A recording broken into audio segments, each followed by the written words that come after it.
Amigos telespectadores da Rede Vida de Televisão e do programa Páginas Difíceis da Bíblia. Regina Ailton, onde nós paramos na próxima... Terminamos o capítulo 26. Terminamos o 26. Eu estava fazendo uma consideração... Com as negações de Pedro. Com as negações de Pedro. Agora, eu preciso terminar. Ninguém da primeira ou da segunda geração cristã inventaria uma coisa dessas a respeito de Pedro. Quando esses evangelhos foram escritos, Pedro já tinha morrido.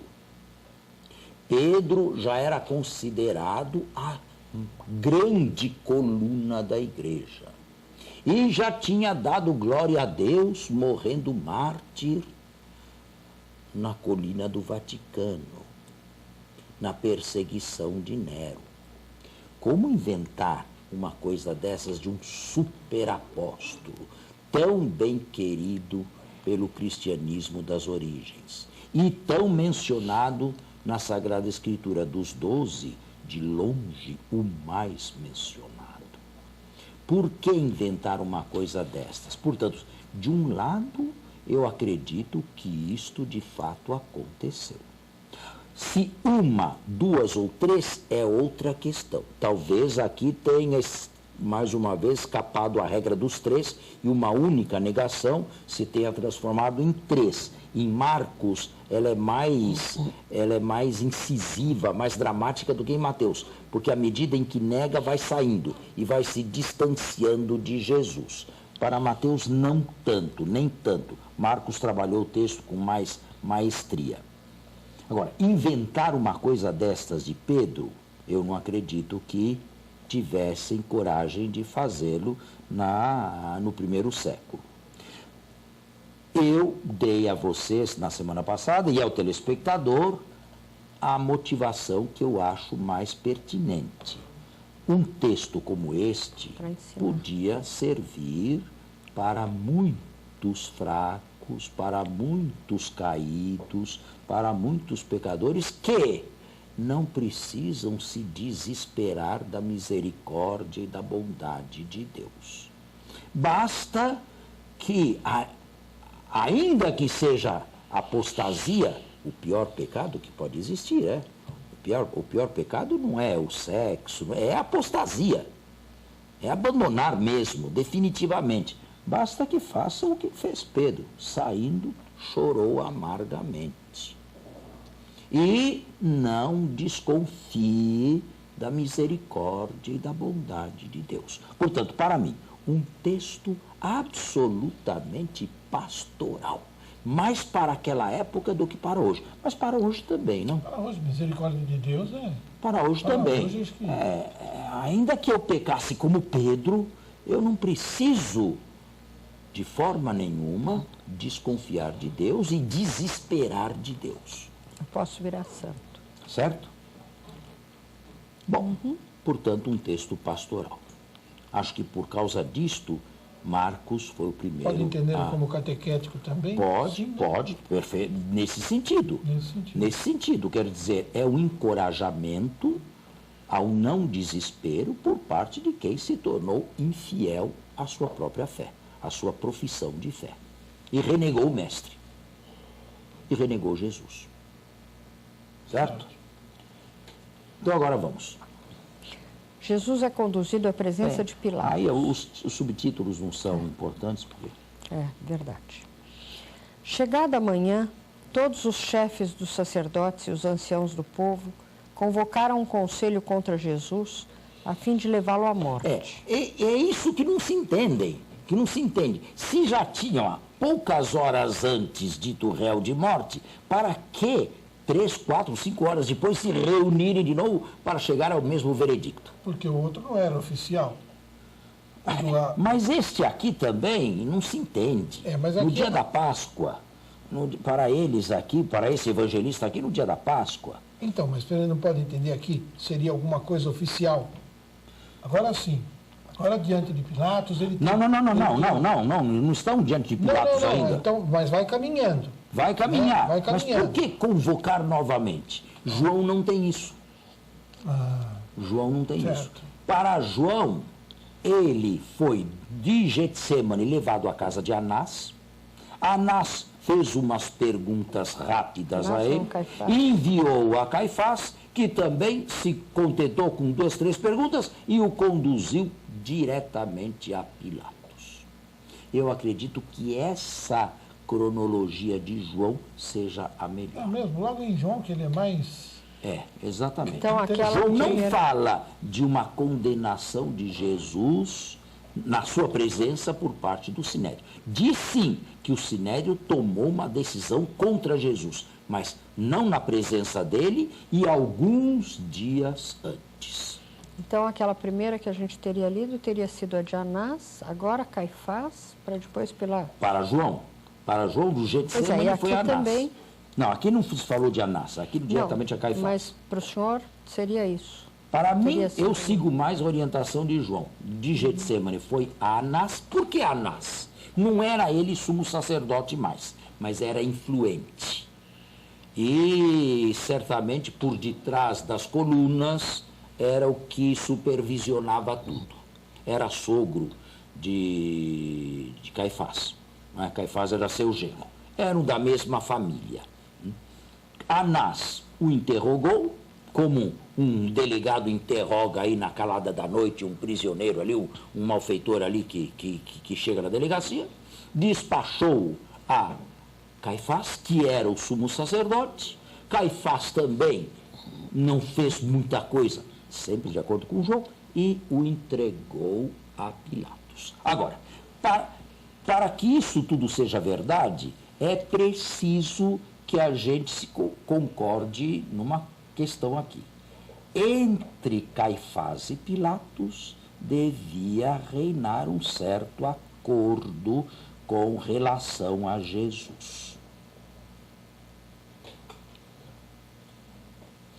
A tendência dos evangelhos é desculpar o mais possível o governador romano. A tendência do evangelho? Por quê?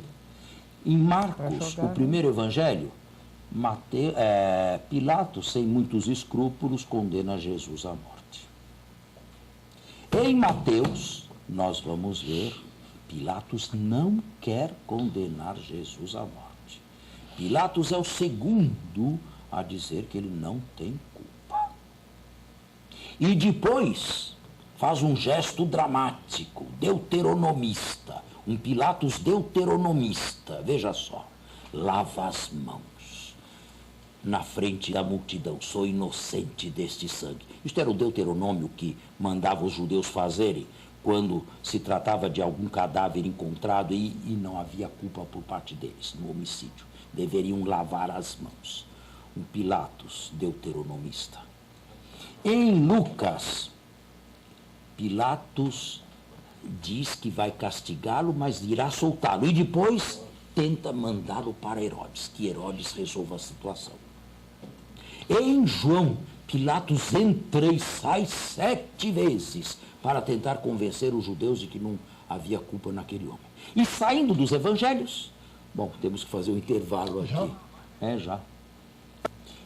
Eu disse no primeiro bloco que há uma tendência dos evangelistas em desculpar progressivamente Pilatos e o governador romano. Se saímos dos evangelhos e entramos para os apócrifos, Pilatos se converteu ao cristianismo e existiu uma seita cristã que o canonizou, juntamente com a sua mulher, que teria recebido da tradição o nome de Cláudia Prócula.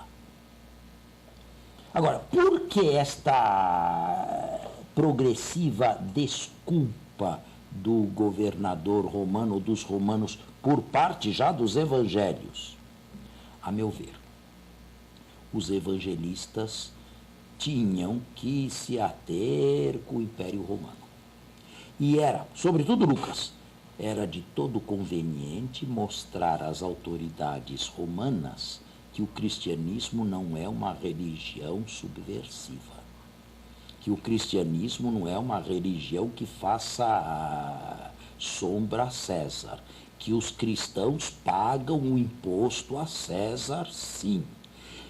O próprio Lucas mostra do começo ao fim, até nos Atos, esta obediência dos cristãos a César. José e Maria abre o Evangelho obedecendo a uma ordem do imperador, indo se recensear em Belém. Percebe? Há toda esta tendência, ao mesmo tempo, carregando mais as tintas nos judeus. Este aqui, sobretudo, seu sangue caia sobre nós e sobre nossos filhos, a primeira e a segunda geração. A primeira geração a da condenação, a segunda a da destruição de Jerusalém. Mas isso temos que ver a seu tempo também, porque esta frase aqui causou um mal terrível aos judeus nos 20 séculos de cristianismo. Seu sangue caia sobre nós. Bem, mas vamos chegar a isso aí, vamos ver a seu tempo. Para mim, portanto, aqui simplesmente Mateus está retomando o fio da meada, depois de ter feito um parênteses para inserir algo que não precisava ser inserido, a negação de Pedro. Agora, vai inserir outra coisa que também não precisava ser inserida. E se não estivesse aqui, ninguém sentiria a falta. E é o final de Judas. Então vamos. Então Judas, que o entregara, vendo que Jesus fora condenado, sentiu remorsos e veio devolver aos chefes dos sacerdotes e aos anciãos as 30 moedas de prata, dizendo: pequei entregando um sangue inocente. Mas estes responderam: que temos nós com isso? O problema é teu. Ele, atirando as moedas no templo, retirou-se e foi enforcar-se.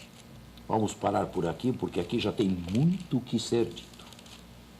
Se as autoridades estavam todas reunidas no Sinédrio, como é que Judas pôde encontrá-las no recinto do templo?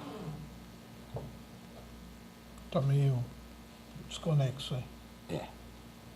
Segundo problema, Judas, sendo um leigo, podia entrar no recinto reservado aos sacerdotes?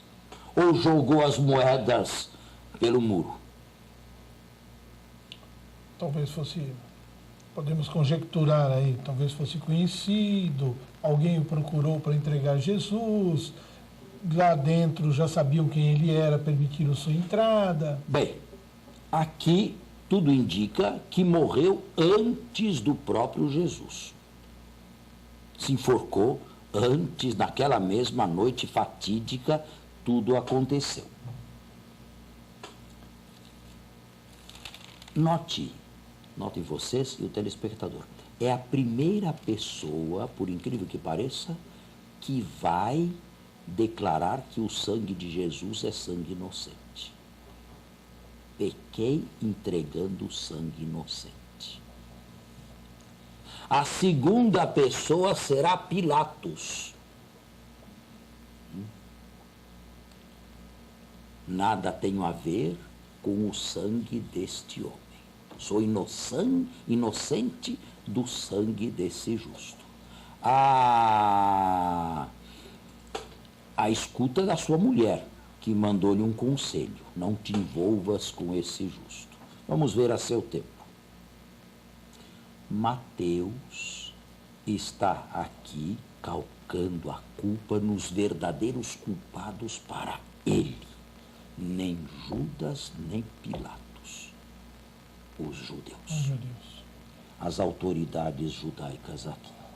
Agora, este texto aqui do enforcamento de Judas não condiz com o texto de Atos que nos escreve Lucas. Leia todo o texto aí, porque... Todo de novo? Não. Só Leia o o que final. você não leu.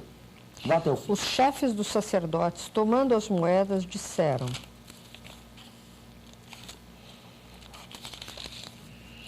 Não é lícito depositá-las no tesouro do templo porque se trata de preço de E sangue. para Mateus, isso aqui é uma ironia, hein?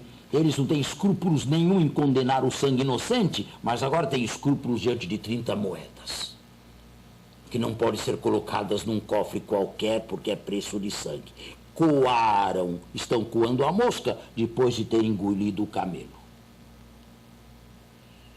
Certo. Assim, depois de deliberarem em conselho, compraram com elas o campo do oleiro para o sepultamento dos estrangeiros.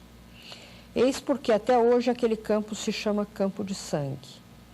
Com isso se cumpriu o oráculo do profeta Jeremias, e tomaram as 30 moedas de prata, o preço do precioso, daquele que os filhos de Israel avaliaram, e deram-nas pelo campo do oleiro, conforme o Senhor me ordenara. Bem, se você lê Atos 1, 18 e seguintes, em comum entre Mateus e Lucas só tem o campo de sangue.